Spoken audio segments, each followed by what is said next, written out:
This is some of the most egregious and heavy-handed legislation I have ever seen. And I kept thinking, what in the world? Then I realized this was a bill, or whatever they call it, in the British Parliament. And it was actually debated just about a week ago. And somebody said that the goal is to put children at the center of government, which is exactly what we don't want happening to our children. Our children do not belong to the government. Hi, welcome to the Zan Tyler podcast. Welcome to the Zan Tyler podcast, Thriving in Your Homeschool. We're doing something different today. We're going to go over some things happening in the homeschool world you should be aware of. And I'm going to weigh in on some trending homeschool clips on the internet. Also, you're going to hear a lot more from my producer, Caleb Price, who is amazing in this video. So when you hear a male voice, that's who it is. That's me. Will we be seeing your face, Caleb, or just hearing your voice? We'll decide later if I want to show my face, depending on how you react to these clips. So I'll leave that up to you. I could say the next part, though. Everyone, you better subscribe on Facebook, Instagram, YouTube. If this goes live and TikTok still exists, we're there. It's supposed to be banned, so if it's banned, we won't be there. But Zan is everywhere else. And, of course, ZanTyler.com. We have all these episodes backlogged. And there you go, Zan, the first time you didn't have to say any of that. Amazing. I like that, Caleb. We should do this more. I know. One of the hardest parts of my job today, and let me tell you how much I love working in the homeschooling community. And to be able to do that now, my children are grown, I have homeschool grandkids. It is just the joy of my life to encourage homeschool moms. The hardest part for me is when we started homeschooling in 1984, there was no publisher that I knew of that sold to homeschool families, especially teacher's material. So in 1985, when I found out that I could use BJU Press curriculum and they would sell teachers' helps to me, that was a pretty amazing day. If I could have watched a video clip of some mom homeschooling her kids, it would have been amazing to me, because I kept saying to the Lord, okay, we finally got legal approval. I had been threatened with jail, but what do I do on Monday morning? Here's a realistic look at how I homeschool my 5 kids. Do my best to try to start school around 9 o'clock, but it's really dependent on when the baby takes their morning nap. Days I get ready before school, but most days I don't. I have a baby and toddler who do not sleep through the night, and the best thing I can do for my family is be as rested as possible, so a lot of mornings I hit the ground running. Once baby is down for his morning nap, I try to set up my preschooler and my toddler with some activities, but it always results in them just kind of running the house. How I homeschool is I choose 2 core academic subjects to cover every single day, and that is math and language arts. Then throughout the week, I rotate between history/geography, science, and art appreciation. Once the older ones are done with their academics, I move on to teach the preschoolers. I used to be a preschool teacher, so I just follow the curriculum I used back when I was teaching. Then it's midday cleanup time. Then it's their afternoon outside time, and my husband or I fix them lunch. After lunch is our afternoon activity. And this changes every single day. Some days it's just staying home and working on a special art project. Other days it's a play date or the trampoline park. Once a week we do educational field trip outings, and that can range from going to the beach, the safari park, to a farm, to a nature hike. Then around 4 o'clock we get ready for all their extracurricular activities. That's amazing. That's amazing. So here are some things that I have to tell you I love, and at the same time I think, man, I'd have given my eye teeth for this. She has her husband home during the day for lunch. Now, this is the day of people working from home and dads can be at home. My husband traveled a lot. And I had 2 boys, and as they grew up, they could eat us out of house and home. They were involved in every sport known to man. And so people would ask me all the time, do you ever want to quit homeschooling? And I say, yeah. Every day at lunch. Because we've been up, we've had breakfast, we had a snack, we had another snack, then it's lunch, then it's another snack, then it's supper, and then it's cereal before they go to bed. Sometimes all I did was feed my kids, and lunch some days put me over the edge. The thought of Joe being at home to fix lunch, I think, oh man, I'd have been a perfect homeschooler. And the other thing We look around us, and it's pandemic now with social media, and we see people who have more and are doing more than we're doing. And it causes us to panic a little bit and be envious. Or we compare ourselves to people who maybe aren't doing as much as we are or have as much as we are. And we come out on the top in that comparison, but that's pride. So no matter how you compare yourself, it has a bad ending. Pray without ceasing. Give thanks in all circumstances, and particularly be thankful for our families. There's some comments I think that are worth reading. This one's a top one. It says, as a public school teacher, this sounds so much better than our schedule in my schools. Well-rested, educated, and active kids. I was homeschooled, and then I went to medical school. So in one sentence, she's just kind of shot down 2 misconceptions of homeschool. And then before leaving to become a medicinal chemist. And then she says, my favorite part of homeschooling was the relationship it built with my mom. And then this is the one that I resonated with. Top comment, LOL, I'm just trying to get my dishes done every day. So Caleb has 5 kids, 7 and under. Yeah, so amen to that. Boy, I had those days all the time. You know, the age of your kiddos definitely determines what your school day looks like. And in terms of them being out and about all the time, some people stay closer to home. Some people are out all the time. We tended to be out a lot because it was my personality and the personality of our kids. When my son had some oral surgery and he had to stay in for 2 weeks, he looked at me and he said, if I don't get out of this house, I'm going to die. This is why some people hate homeschooling. And so, but that's a personality driven thing. And so there's a lot to learn here. There's a lot for you to say, okay, that's great, but that wouldn't work for me. But I think just seeing how other people do things can sometimes be inspiring, encouraging, and don't let the guilt monster creep in. This podcast is brought to you by BJU Press Homeschool. Homeschooling is an exciting adventure we take with our children. One of the most challenging parts of this journey is choosing the curriculum you want to use. BJU Press Homeschool is a curriculum you can trust. All the books, resources, and videos have been designed with you and your child in mind. Their curriculum is educationally robust and rich, taking into account that children have different learning styles, strengths, and needs. Mom, you are in charge. BJU Press Homeschool is here to come alongside and support you. Do you need help with the teaching load, or is there a subject you just don't want to teach? Their amazing video courses are available for all grades and almost every subject. BJU Press Homeschool believes that homeschooling can produce a new generation of students who know God, love their neighbors, and stand firm in their faith. For more information, go to bjupresshomeschool.com. That's bjupresshomeschool.com. Christian group criticizes government proposals targeting homeschool parents. The Christian Institute has hit out at intrusive and burdensome proposals to force parents who educate their children at home to report their involvement in extracurriculars, including Sunday school. This is some of the most egregious and heavy-handed legislation I have ever seen. And I kept thinking, what in the world? Then I realized this was a bill, or whatever they call it, in the British Parliament. And it was actually debated just about a week ago. And somebody said that the goal is to put children at the center of government, which is exactly what we don't want happening to our children. Our children do not belong to the government. So I understand that this is a piece of legislation in Great Britain. And why am I even talking about it here? Because this is a very small world. And we can see things that happen in other countries come to our country.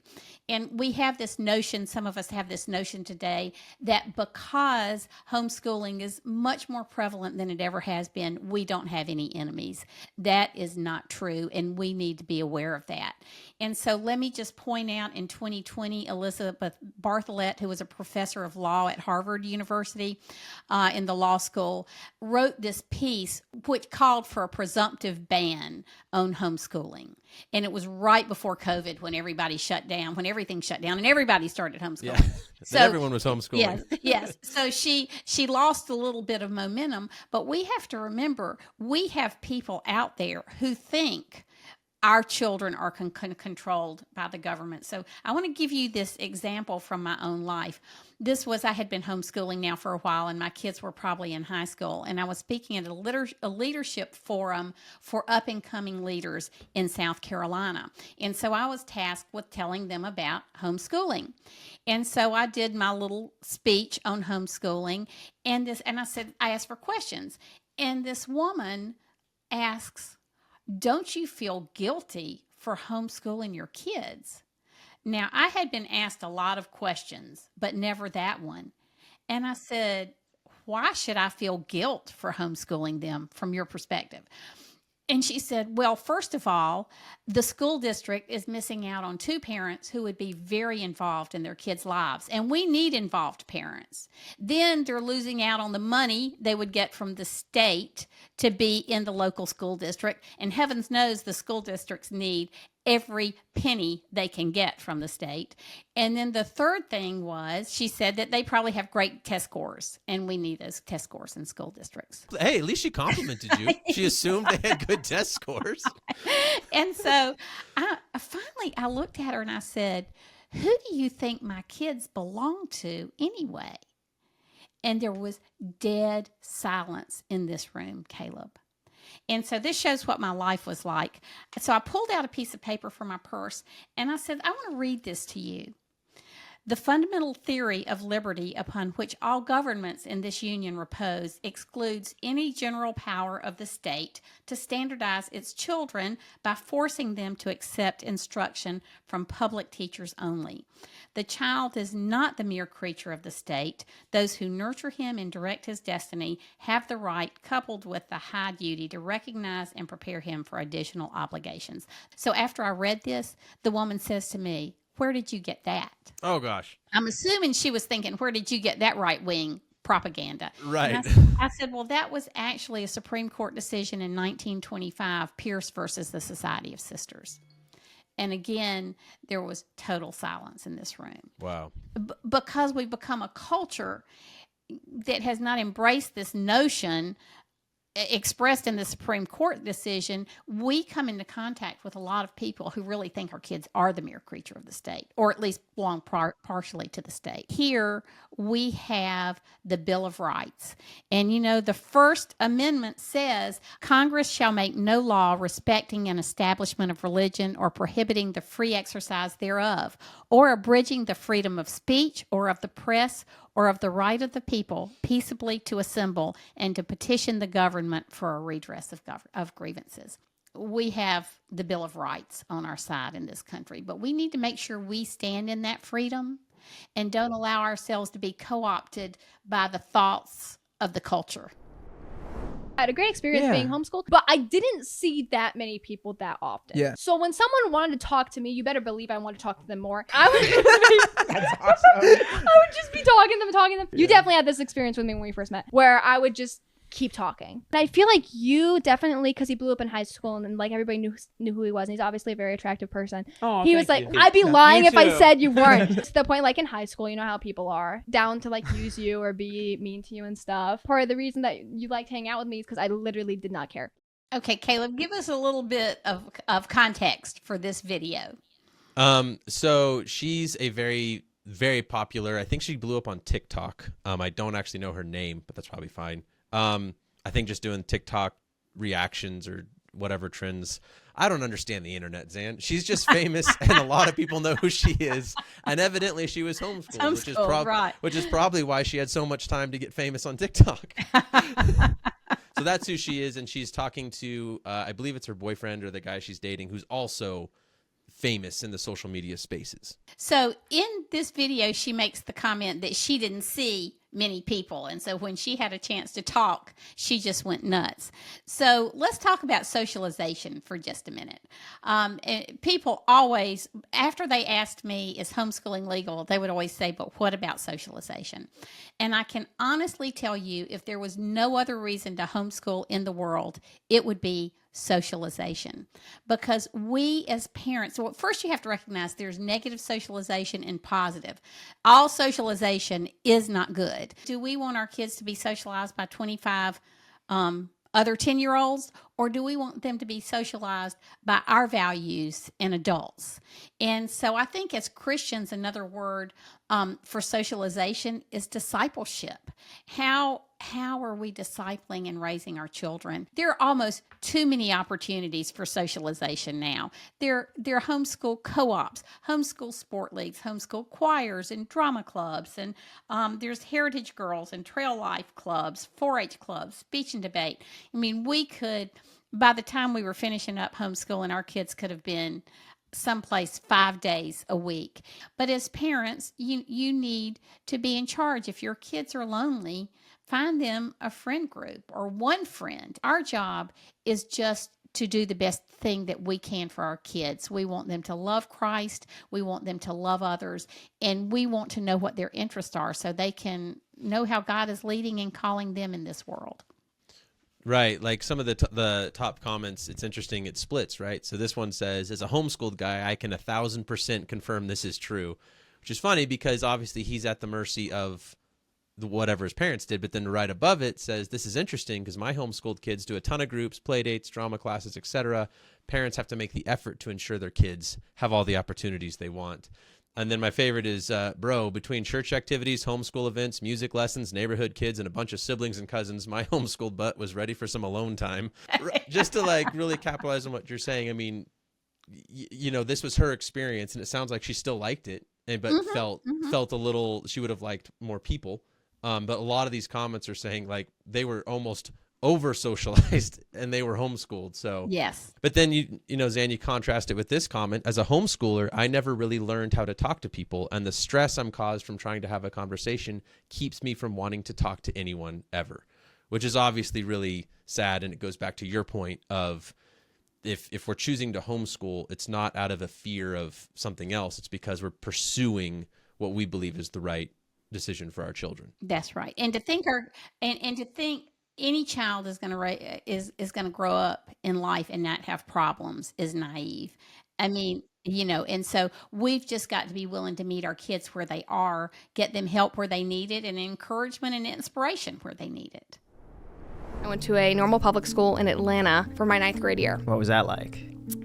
Terrible. Absolutely terrible. My friends were going to this performing arts high school. It was called Pebblebrook High School. It's one of the best public performing arts high schools in the country. And within 2 months, I knew it was not for me. What did you dislike about it? I did not like that my time was dictated by somebody else, basically. Because I'd been homeschooled for so long, I could get all of this work done in a 2-hour span. And then I would go home, and because I didn't feel academically challenged, I went to my counselor and I said, can I do online AP classes? You were homeschooled for so long. Mm-hmm. Go for 2 months. I would just say, let's go back to homeschooling. What kept you there? Because I made a commitment, and I wanted to see it through. Yeah. So for context, this is Brett Cooper on the Iced Coffee Hour. Iced Coffee Hour is hosted by Graham Stephen. He's a kind of a finance guru, real estate guru on YouTube, and now has YouTube shows. And the Iced Coffee Hour is where they talk to people from all over. Brett Cooper, the girl talking, she is a personality that used to run a show called The Comment Section with Brett Cooper on the Daily Wire, where she would basically react to things in the news, things in the media. And she has a very conservative bend, obviously being on the Daily Wire. More traditional viewpoint, and I think because of that, she's blown up in a big way too. She recently left the Daily Wire, so she'll probably be doing her own thing, but she was homeschooled except for this brief period in her life that she's talking about right here.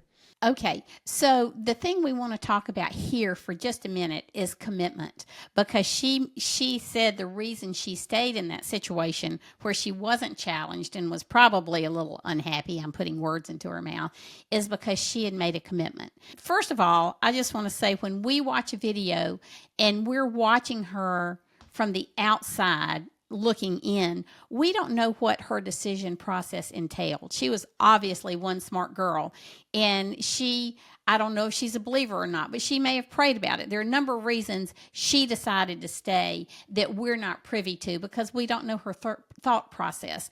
But it does give us a springboard for conversation about, do we require our kids to follow through with every commitment they make?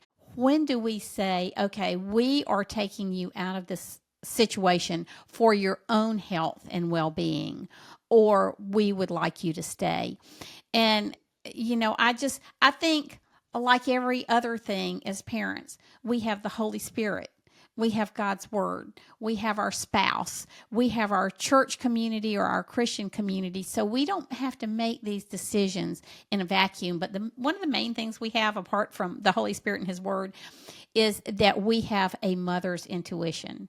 And sometimes we just know what we need to do for our children. You know, if our kid is coming home from sports or wherever it is crying, we need to take a look at what's happening and not be afraid to remove them.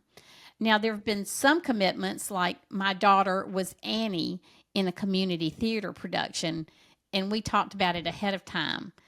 This is one of those commitments we can't bail on. So let's count the cost now, you know, in so many words. So you're just going to find yourself all the time in that internal conversation and external with your kids about what's best for them. Right. And then I was thinking, as she said it, my knee-jerk reaction was just don't do something if it's unhealthy. But like you pointed out, I'm not her, you're not her. We don't actually know the rest of the circumstances around her at this school. So there could most likely be extenuating circumstances that it was better for her to finish this out, and she maybe everything she learned from the experience she took with her. I know when I was in Little League, I hated it. I didn't think the coaches were great coaches. I didn't enjoy it. The kids were just bullies all the time. That was a great example of, no, you don't finish what you start, right? Like you remove yourself from an environment that is genuinely unsafe. You go into a relationship that's not healthy, or it's not a good dating relationship. The last thing you should do is finish what you started. That doesn't make any sense. Like if you've always been taught, no matter what, you finish what you start, you might take a job that is maybe even abusive or unhealthy or has no boundaries, but because you learned you always finish what you start instead of learning healthy boundaries, now you're in a job that you hate. However, to counter that, you know, top comment here, because I made a commitment and wanted to see it through, I wish more people in my generation thought this way. That's also true. I think we're a pendulum nation, or we're a pendulum people, right? Too many people quitting, too many lazy people, swing over here. No matter what, you always finish what you start. Well, then you keep doing that. Unhealthy work-life balance, unhealthy relationships, unhealthy things. And so it still should probably be said, this generation could also learn a thing or two about hard work. Yes. As we conclude, I just want to say our goal as parents is always to do the best for our children. And that involves a lot of prayer. It involves a lot of hard work on our part. And I know that homeschooling parents do that, but I also know that parents whose kids are in school do that as well. So I just want to encourage all parents to be in a healthy relationship with your children where you can guard them when you need to and encourage them when you need to. Well, thanks so much for being with us today. I hope you've enjoyed this episode. Let us know. And if there are any videos or articles you want commentary on, let us know that as well. We'd love to do this more. I love all things homeschooling, and I really admire you as parents who have put yourself in this hard place of teaching your children at home, really laying down your lives for your kids' lives. So we want to encourage you and help you and bless you in any way that we can. As always, you can find me at zantyler.com and on social media. Thanks so much for being with us today, and until next time, bye.